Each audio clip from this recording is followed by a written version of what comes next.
ሱዳንን እሳትን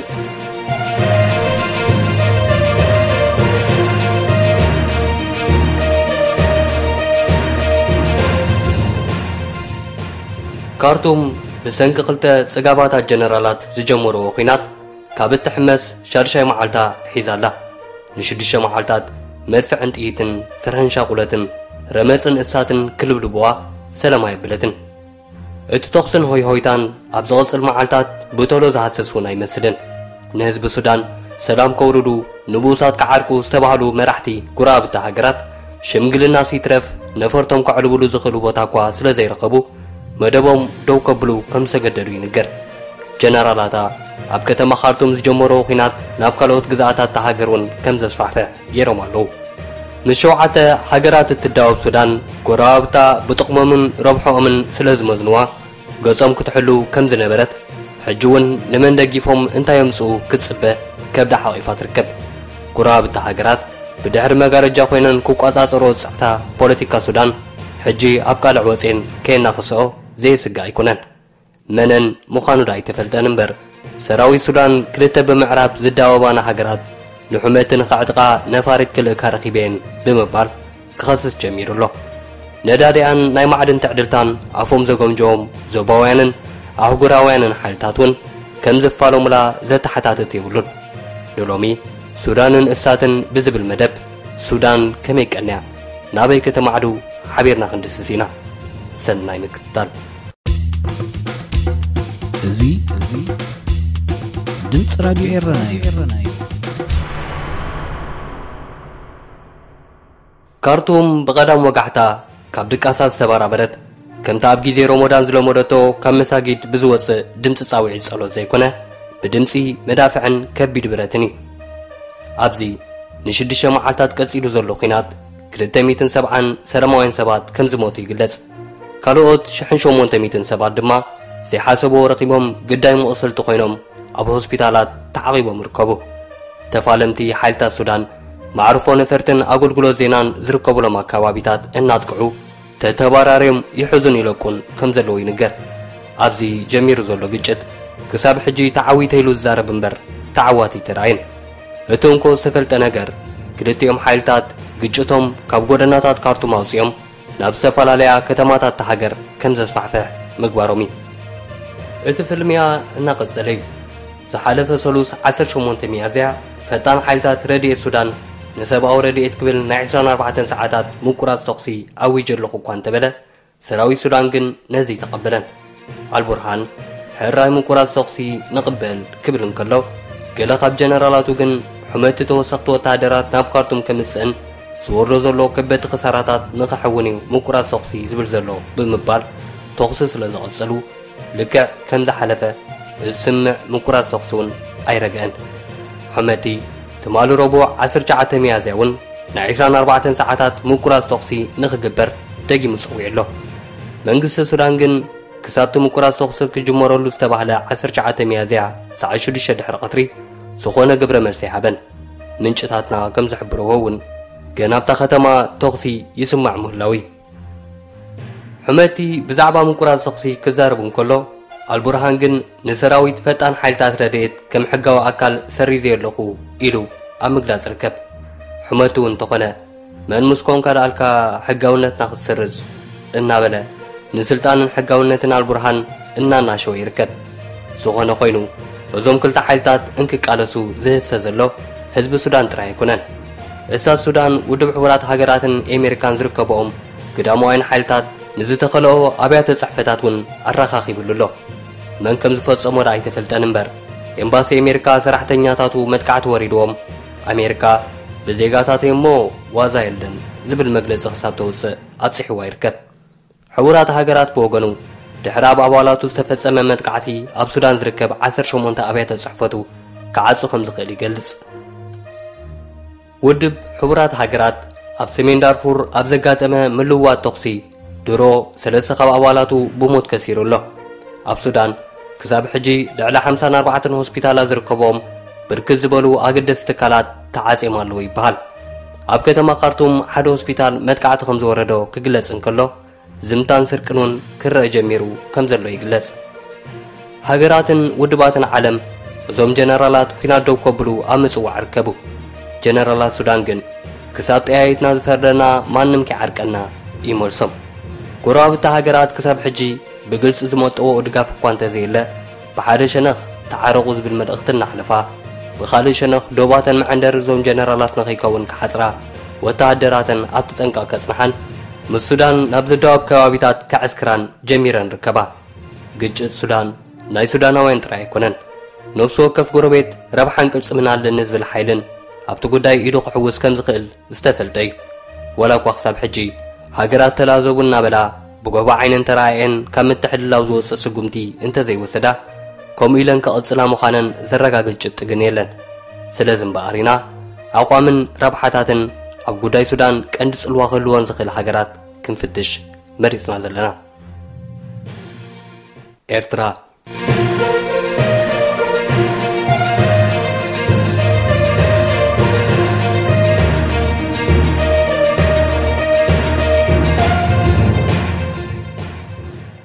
بإسياس أفوركي اتمرح إرترا كساب حج مجلس خامها بتقطيبا نجيزيو بزتا ختكاتل زوسنة تمثل سودان مس إثيوبيا بدوات الفاشقا نوت هدر ورزمي أبزم راحت اللجيزي إرترا إثيوبيا دقيفا بمبال من قصة البرهان ناي تقامو دمسو أسمع نيرو البرهان أبكنات إثيوبيا نهو حت مدقافو كابتي بمنقصة إسياس كسلا زقبرنت بي بإثيوبيا أبزاتو وزي مردا نوح كيس أنحقن مراحت غلطياتن هاجرات دحر زغبرو مبصصح ابز زلنايو نكبابر زبل زمسل زمدنا مسريتهم قنيم نيرو اسمران تقامت السودان نعكبت حنسب عراقيت حنسب عتقيت كوينا نوافرت لمنغس خارتوم دقاس كتكل صنيحه ولا كوا سودان ابلع لإرترا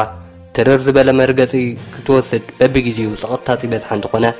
البرهان جن نيرترا بتنقان كنكنن كحزاي مريزو حمات بوغنو قدما حدا ورحبيلو نابس مراقنعو منبارو كاب بريزيدنت إسياس دما ناي قدايكم بعلهم فتحوا معدا كم سلقسلو مع كنا زينا إرترا قليس أن منبارن أيرسعن أبتما ساسال معالتي نابس مراز بسحة بريزيدنت صومال حويسكا بعثمان صالح استمرحة لوخ ناب كينيان دوب سودانن بأبرها خاصة استمرحة وتهدروا الأوخ ذركبو ناب تكالات ستا إثيوبيا تلايخو توموكرو كوسر مقنايو دحر مبسا حمتي ناب أسمرا إرترا أمنوتوف دبلوماسيا مبصحات مقنعين بار قال سبات إذا بركوتا أمن اللاتا كولو أجديدو الله اتقولو الساعة معلو إرترا أبقوداي سودان توسطو مرقسي كساب حيلو ميزان نام الزبع الخيد كبيت سلوا كهلوا كنزقلي إثيوبيا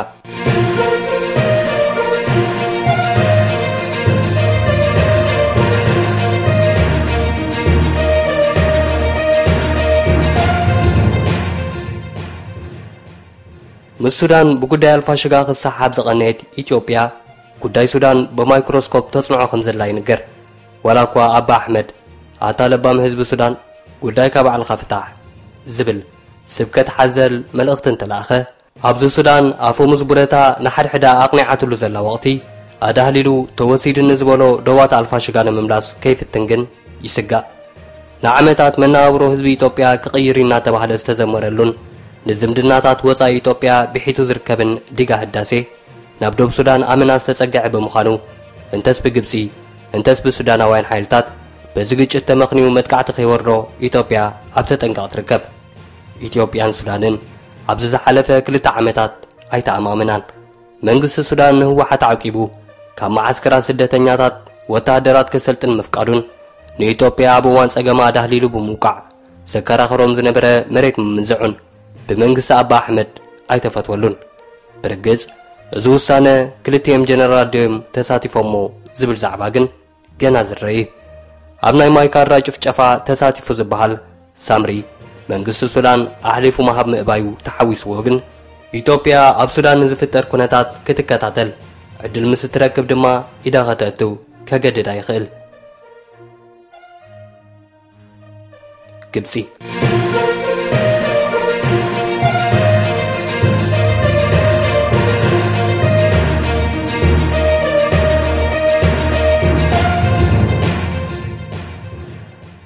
لعلو كلن قبسي ጉዳይ ሱዳን ዝያዳ ይምልከተኒ ባህሊትያ ንሱዳን ከም መሳርሕቲ ምስ ኢትዮጵያ ብሰንኪ ህንፀት ዲጋ ህዳሴ ዝኣተወቶ ጥርና ራእየት መን ከማኽና በለት ካብ እተሓባብላ 3 ዓመታት ኣውፂራ ትርከብ ግብፂ ንዝሓለፉ 3 ዓመታት ምስ ሱዳን ዝመስረተቶ ፍቕሪ ብቁጠባን ተራምሕዝነትን ጥራይ ተሓፂሩ ዝተርፍ ኣይኮነን ልዕሊ 2-3 ግዜ ንሰራዊት ሱዳን ሓቢራ ወተሃደራዊ ልምምድ ኣካይዳ እያ መራሕታ መንገዲ ካርቱም ከም መንገዲ 40 እናተመላለሱ ጽላትና ሓደ ማእድና ሓደ ክባሃሉ ቀኒም እዮም ካብዛ ሓሊፋ ግብፂ ኣብ ሞርዌይ ዝተባህለ ኣካባቢ ማዓስከራ ሃኒፃ ኣብ ሱዳን ኮይና ንኢትዮጵያ ከተማዕዱ ምቕናያ ይጥቀስ ግብፂ ሱዳን ኣልፋሽጋ ዝተባህለ መሬት ካብ ኢትዮጵያ ንኽትምንዝዕ ቀንዲ ተሓባባሪት እያ ነይራ ሕሉፍ ሓሊፋ ሱዳን ምስ ትንከፍ ሰራዊተይ ከይተረፈ ኣኽቲተ ክከላኸለላ እየ ትብል ናይ ሕጂ ጉዳይ ግን ፈተና ይኾይንዋ ዘሎ ኣብ ሞሮኒ ዝነበረ ማዓስከራ ብሕመት ተመንዚዑ ወተሃደራታ ዝተሰለብዋ ግብፂ ፕሬዚደንት አልሲሲ ናብ ሳልቫኪር ደው ኢሉ በጃኻ ነዞም ጀነራላት ዕረቀለይ ክብል ተሰሚዑ እዩ ሕመቲ ንኣልቡርሃን ክድግፉ ረኺቦም ዝበሎም ወተሃደራት ግብፂ ድሕሪ ሮሞዳን ጉዳይ ምስ ሃደአ ናብ ሃገሮም ክረክቦም ቃላት ይርከብ ክኢላታት ፀጥታን ፖለቲካን ግብፂ መንግስቶም ጉዳይ ሱዳን ኣቃሊሉ ኸይረዩ ይፅውዑ ኣብ ጉዳይ ዲጋ ህዳሴ ንሱዳን ከም መዋገይ ንኢትዮጵያ ንምፍራሕ ይኹን ንምጥቃዕ ድማ ካብ ሱዳን ንላዕሊ ምቹእ ቦታ ከም ዘይትረክብ ዝኣመነት ግብፂ ክሳብ ሕጂ እኳ ፀዋዓይ ሰላም ኮይና እንተላ እቲ ዝስዕብ ግን ምስ ግዜ ዝረአ እዩ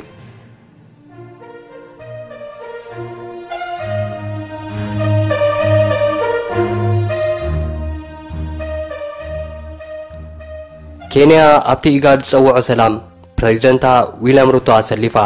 ናይ ዓረቒት ተራ ንምፅዋት ተዳልያ ምህላዋ እኳ እንተተገልፀ ከም ጀርመንን ታንዛንያን ዜጋታታን ምውፃውን ትሰርሕ ከም ዘላ ይግለጽ ሓዳስ ሃገር ደቡብ ሱዳን ነዞም ኣብ ግዜ ቃልሲ ናጽነት ብሕማቕን ጽቡቕን ትዝክሮም ጀነራላት ፕሬዚደንት ኣልኢኻ ክትዓርቆም ንፕሬዚደንት ሳልቫኪር መያርዲት ኣዳልያላ ንባዕሉ ምስ ፖለቲካዊ መቀናቐንቱ ንዕቁዳት ፍታሕ ዝሰኣነ ሳልቫኪር ካብ ግብፅን ኣሜሪካን ዝመፁ ናይ ዕረቆም መልእኽቲ ተቐቢሉ በዓለይ ኣለኽዎ ክብል ይረአ ኣሎ ጅቡቲ እውን ኣነስ ካብ መንሰኒፈ ብዛ ዓይነቱ ንፕሬዚደንታ ዑመር ገለ ክትልእኸ ሓድሽ ፕሬዚደንት ዝቐየረ ጫድ ግን እቶም መሬታ ምጥሓስ ዝለመዱ ሓይልታት ሕመቲ ከይኣትዋ ዶባታ ኣብ ምሕላው ተጸሚዳላ እታ ካልእ ጎረቤት ሊብያ ግን ዶባታ ክትሕሉ ይኮነን መንግስቲ ኣልቦ ኮይና ኣብ ዝናብ ትኔላን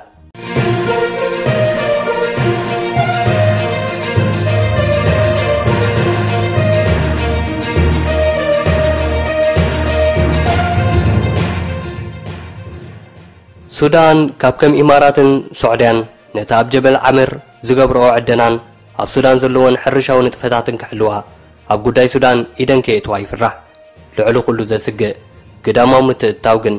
ናይተን ብቐጥታ ዝተረፈን ፍልምያን ምቕጻል ኣብያ ሃገራት ዝፋጠጣ ዘለዋ ሩስያን ኣሜሪካን እዩ ኣልበሽር ኣብ ስልጣን ኣብ ዝነበረሉ ግዜ መንግስቲ ሩስያ ብዘይካቲ ኣብ ሱዳን ዝገብሮ ቁጠባዊ ኢንቨስትመንት ክሳብ ኣብ ፖርት ሱዳን ወተሃደራዊ ማዓስከር ክሃንጽ ፈቒዱሉ ነይሩ ሩስያዊ ዕጡቕ ጉጅለ ሰራዊት ዋግነር ኣብ ሱዳን ብስመሮን ካምፓኒ ኣብ ዕደና ሱዳን ይሳተፍ ከም ዘሎ ኣምሳያናቱ ድማ ንወተሃደራት ሕመቲ ከሰልጥን ምጽንሑ ይግለጽ ሕመቲ ቅድሚ 1 ዓመት ኣብ ሩስያ በፂሑ ዝተላዘቦ ድማ ከም ጭብጢ ኮይኑ ይቐርብ ሩስያ ግን ሕጹብ ኢደይ ከም ጲላጦስ ብምባል ብዛዕባ ዋግነርን ኣብ ሱዳን ዘለዎ ንጥፈታትን ትፈልጦ ከም ዘይብላ ተዛረብ እዚ ግን ነታ ኣብ ዘመነ ስልጣን አልቡርሃን ኣብ ሱዳን ገባሪትን ሓዳጊትን ኮይና ጽንሕት ኣሜሪካ ዘእምን ኣይኮነን ኣሜሪካ ንግብፅን ሱዳንን ኣብ ኢዳ ጌራ ንገማግም ቀይሕ ባሕሪ ክትቋጻጸር ጸኒሓ እያ ንአልቡርሃን ብዝፈጠረትሉ ተጽዕኖ እውን ምትካል ወተሃደራዊ ማዓስከር ሩስያ ከደናጉዮ እንከሎ ብጸቕጢ ኣሜሪካ ነቲ ናይ ሩስያዊ ጉጅለ ዋግነር ዝበሃል ሞሮኒ ካምፓኒ ካብ ስራሕ ደው ክብል ኣዚዝዎ ነይሩ በዚ ኮይኑ በቲ እዞም ጀነራላት ልባ ዓዲጎም ኣባይ ዝበዝሓ ሃገሮም ከድሕኑ ይግባእ ኣብ ክንድኡ ንሓድሕዶም ክረዳድእሉ ዝኽእሉ ሰንሰለታት በጣጢሶም ኣህጉራዊ ሽምግልና ክሕሰሙን ኣብ ከም በዓል ኣሻንዲ ዝኣመሰላ ከተማታት ህዝቢ ኣሰሊፎም ሰላማዊ ሰልፊ ክገብሩን እዮም ዝረኣዩ ዘለው ካብ መራሕቱ ተስፋ ዝሰኣነ ህዝቢ ካርቱም ሩሑን ምድሓን ጉዕዞ ስደት ፈሊሙሎ ኣህጉራዊ ማሕበረሰብ ዓለም ሰላም ግበሩ ዝብል ምሕፅንትኡ ሰማዕ ብምስኣኑ ኣብ ልዕሊ እዞም ጀነራላት እገዳ ብምግባር ጸቕጢ ክፈጠር ዝምዕዱ ኺኢላታት ኣይተሳኑን ጀነራላታ ምርዳእ ሰኣኑላ ፖለቲካዊ ማሕበረሰባ ዝፈረሰ ሱዳን ተስፋኣ ናብ ኣህጉራዊ ማሕበረሰብ ኣንቢራ ዓለም ንኽትረድኣ ኢዳ ዘርጊሓ ኣብ ምጽባይ ትርከብ ተስፋ ሱዳን ክምለስ ድዩ ዝብል ሕቶ ግን መልሱ ግዜ ዝደንዩ ይኸውን ክቡራት ተኸታተልትና ንሎሚ ሱዳንን እሳትን ብዝብል ኣቕሪብናልኩም ዝነበርና ናይ ትንተና መደብ ኣብ ዘዛዚሙሎ ኩነታት እናተኸታተልና በቢጊዜኡ ናባኹም ከነብፅሕ ቃል ንኣቱ ንዝተረፈ መደባት ሬድዮ ኤረና ንሓድገኩም ሰሰናዩ